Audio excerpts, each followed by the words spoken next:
Hi, everybody. Welcome to our next Learning at Lunch webinar. We're excited to have Dr. Brian Friedlander with us today, talking about tools to promote remote teaching. We have the chat boxes open already. The link to Brian's slides is in there. Feel free to participate throughout the webinar in the chat. We'll have that open and you can talk to us. You can talk to each other. You can pretty much do whatever you want in that chat window, within reason, but you can do whatever you want. I am going to drop off and leave it to Brian. But thanks again for being here, everybody. Thanks.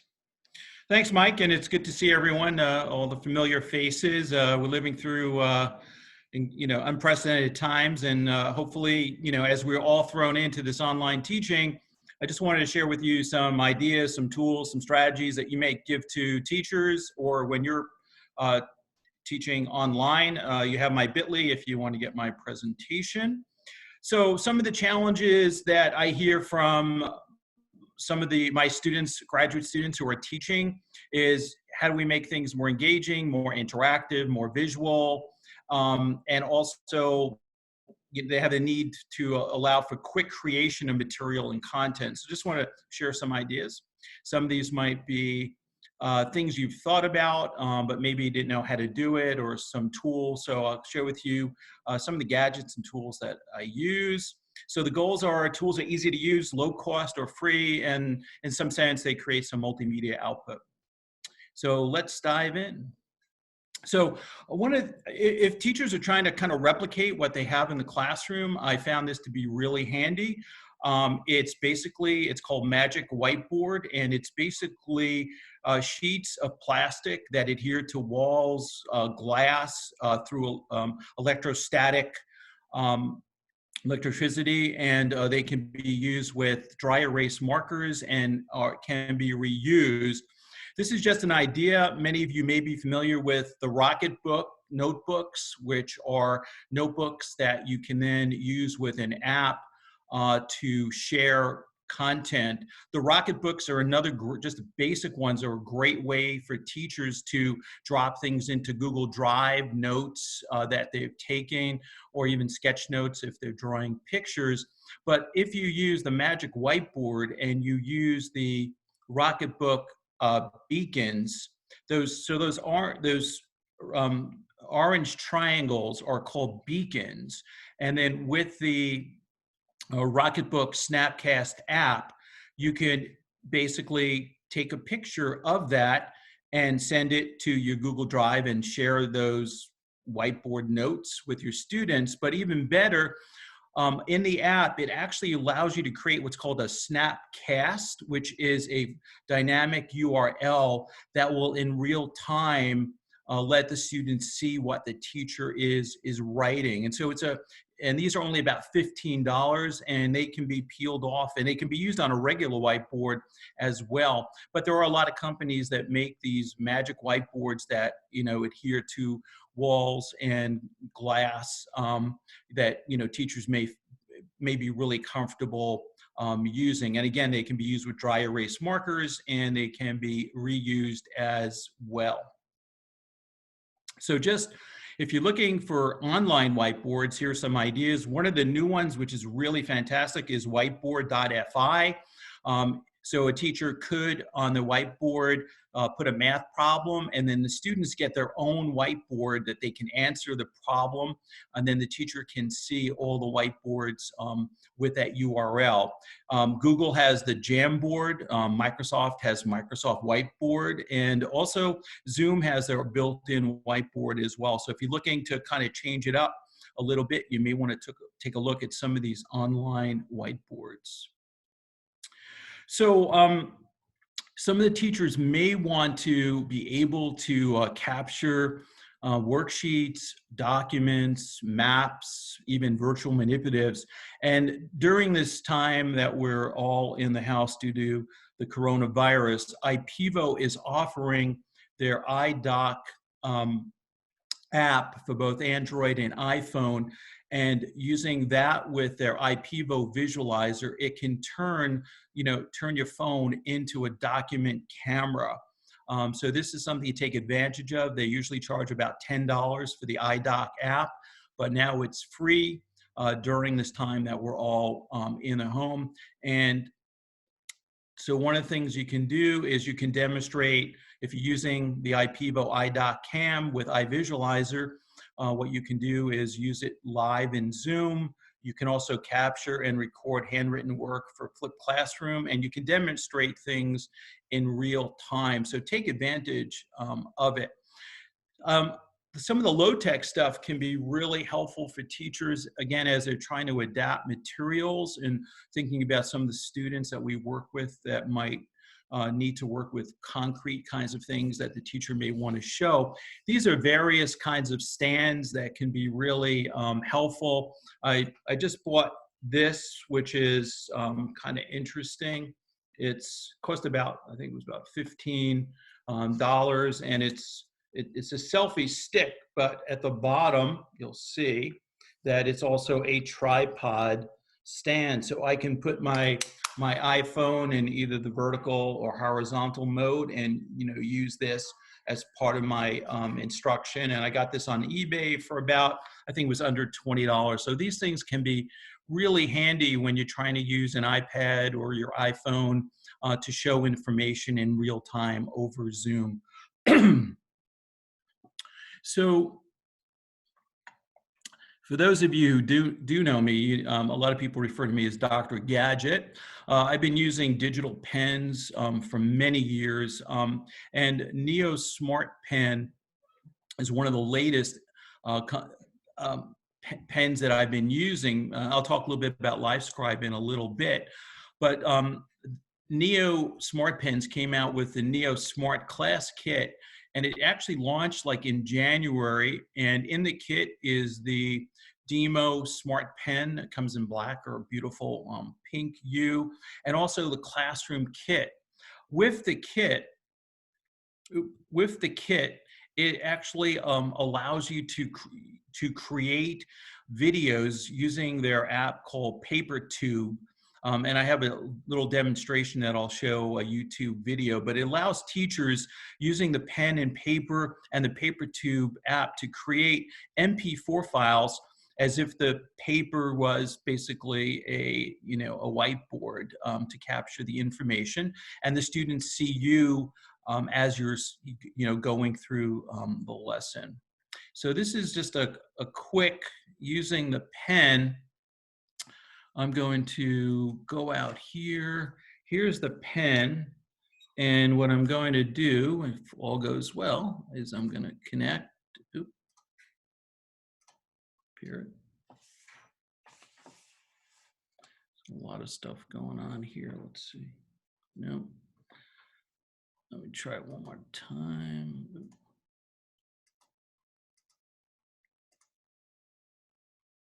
Yeah, maybe through this, it may not like all the stuff, but using this, let me just try one more time.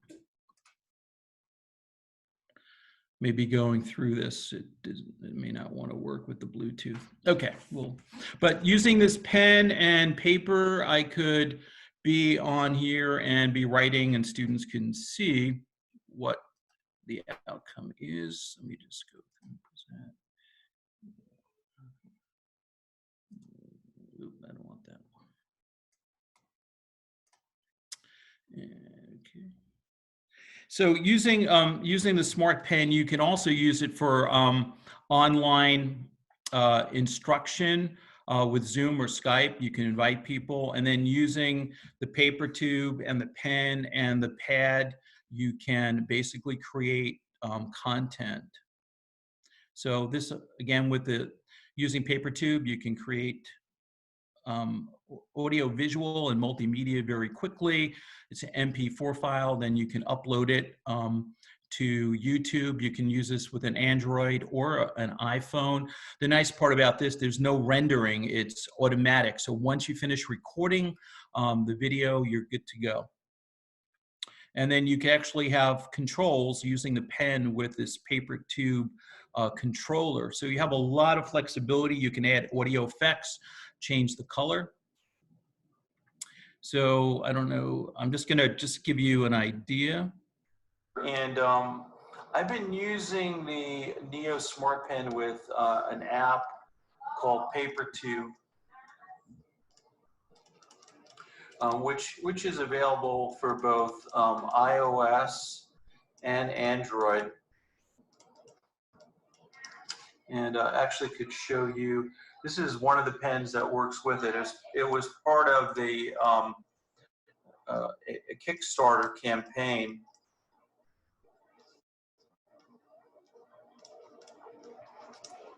And I think it ran me around $79. And then it also comes with a paper pad with controls, so I can change if I want, and I'm going to change. So that gives you an idea of what you can do. Once the movie is rendered, you can save it to YouTube. And you can see I also had YouTube do the closed captioning, and then you could put this up on your learning management system. In addition, the LiveScribe pen, this is the, I think they pronounce it the Ager or Eager. This is the new pen. It's much thinner. This utilizes your iOS or Android phone or tablet, and it actually uses the microphone on your smart device. And that's how they were able to make this a lot thinner, is they offloaded the microphone capabilities to the smart device. One of the really nice features of LiveScribe is that it allows you to create pencasts, which are basically MP4 files. So teachers could put together their lessons, and students could hear their voice. And when it's output, it creates an MP4 file. And students could then watch as their teacher is writing and putting anything down on the paper. Be on the lookout. I have rumors that there'll be some new LiveScribe pens in the not too distant future, which sound really interesting. So again, whether you use a Neo Smart pen or you use a LiveScribe pen, it gives teachers a lot of opportunities to create a flipped classroom scenario, and fairly easy. The LiveScribe pen is around $99, and some of the Neo pens now are around $55. So they have come down in price a great deal, easy to use, and right now most of them pair with your Android or iPhone or iPad device. So just to keep things accessible and add closed captioning, you can, let me just add it here. Sorry, stop that. You can upload to YouTube, and then using their artificial intelligence and their algorithms, they will add closed captioning to your YouTube video. Microsoft also, if you're work in the Microsoft ecosystem, they have Microsoft Stream, and that does the same thing. Both YouTube and Microsoft would allow you, once the transcript has been made, to go in and edit it if it's not accurate. So you can certainly take advantage of those services. And again, it's important to keep in mind that, for ADA compliance, IDE compliance, that closed captioning should be part of your video outputs. The other thing too, for many of you who are using Office 365 and are presenting with it, Office 365 offers some great closed captioning, but in addition, there is also a recording ribbon that would let teachers quickly record their slideshows with both video and audio. So I've just highlighted, some of the icons. The other thing too is if you have Office 365 and you don't see the recording tab, if you go into the file menu in options, you need to kind of tick off and go to the menu items. There's a little tick off that will then put that tab into your PowerPoint application. So if it's not there, you can probably Google it or email me. I'm glad to show you how to turn that on, because by default, sometimes it's not turned on. When you're done creating your PowerPoint with the record slide function, you can also export this as an MP4 file and do what you want with it. In addition, Microsoft has added tremendous amount of accessibility features to their applications. So if you want to check, there's actually an accessibility checker.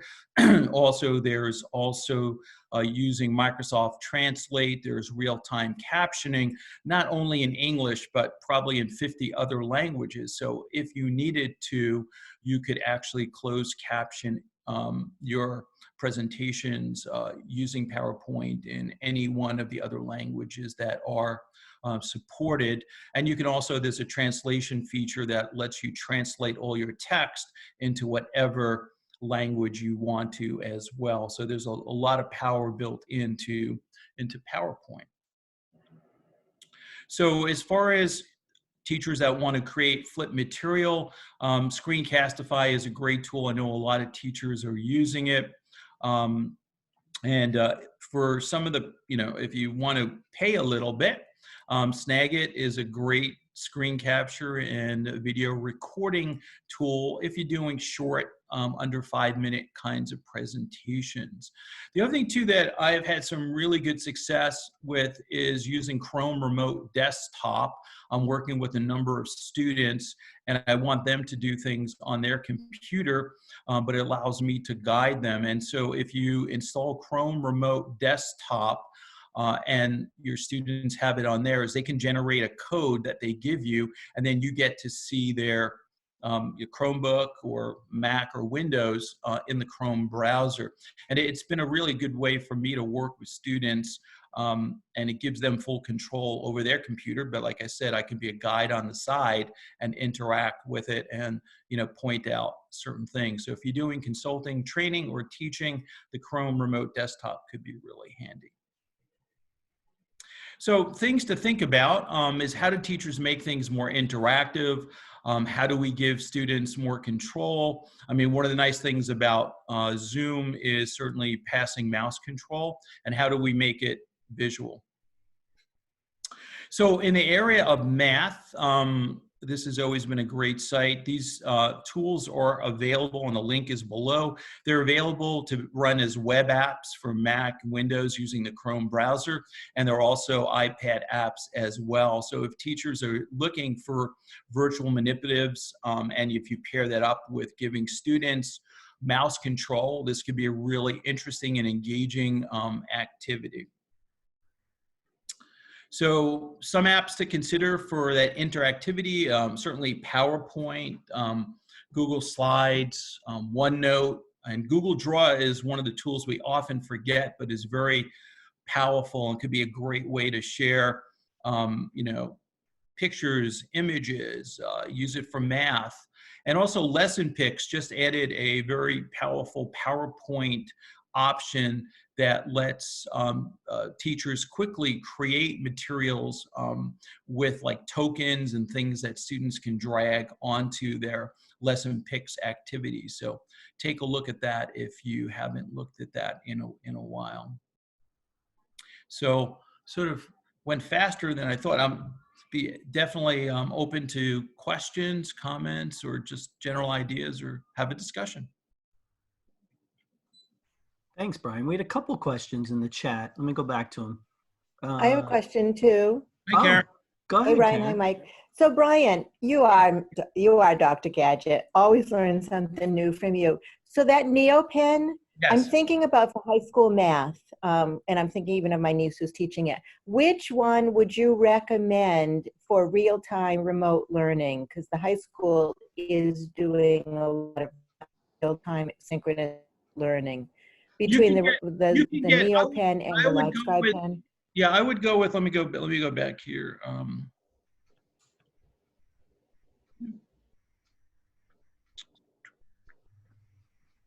I would get the kit, and it has everything in it that you need to get started. And the other option too is that teachers have the option of importing images into the application, and then they can annotate on top of that as well.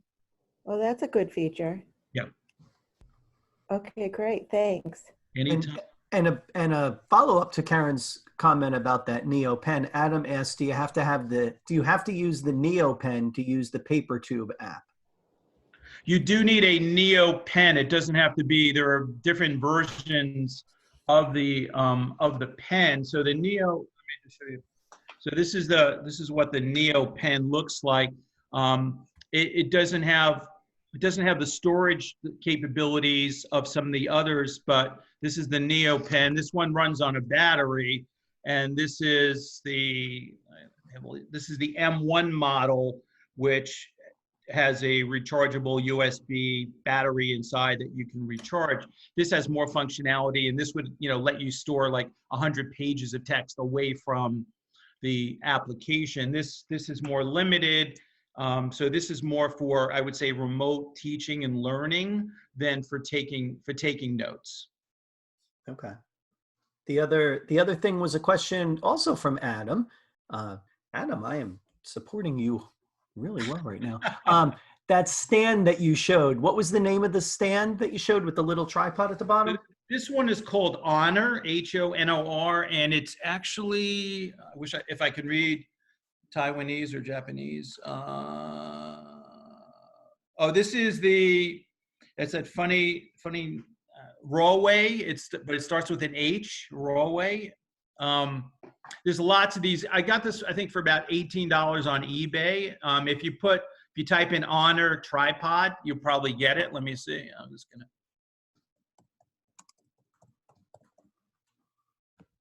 Yeah, that's a good plan. Type it now, live in the webinar. What could go wrong? Yeah, here it is right over here. You can see it, right? Yeah. Perfect. Yeah. What can go wrong? Of course. What could go wrong? Awesome.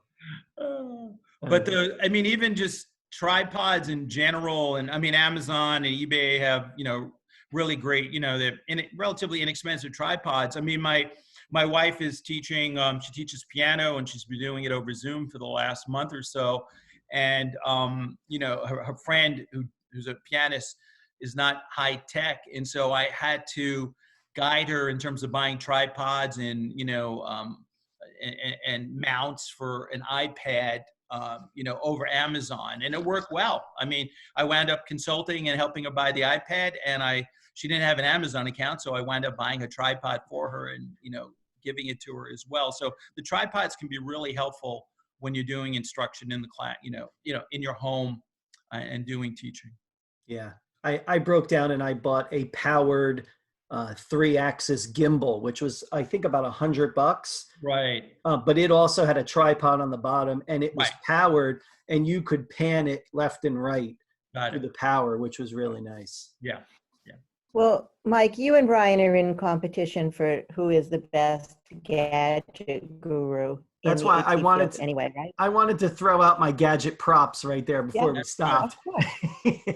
Mike, you have a lot of the was it IOgrapher or is yes, the IOgrapher that gives you handles on the side of your phone or your iPad so you can shoot video better. Right, but some of these things, they do make a difference. If teachers are trying to create some of the experiences that they, and tools they have in the classroom, they could certainly replicate some of those as well. And, even like I said, low-tech things like magic whiteboards and things like that, giving teachers a portable whiteboard could really helpful. That's awesome. Anybody else? Some questions before we wrap up? Thanks, Brian. Thanks, Mike. Thanks again. And I'll just leave it. Yeah, if anybody wants to. There he is with more questions, I bet. No, I'm done. Thanks, Brian. Anytime. That was great. Those were cool. Anybody else? Awesome. Well, guys, thanks very much. Brian, thank you. That was awesome. Good. I think I'll be buying some new gadgets this afternoon. I'm excited. That's good. If anybody has some suggestions for webinar topics for the future, we are now planning our May slate of webinars. So please reach out to me either through Twitter or shoot me an email. And that's mmarotta@drnj.org. And I'd be happy to talk to you about some updated and some future webinars. So thank you. Brian, thanks. Anytime. All right, everyone. We'll talk to you soon. Take care. Thanks. Bye.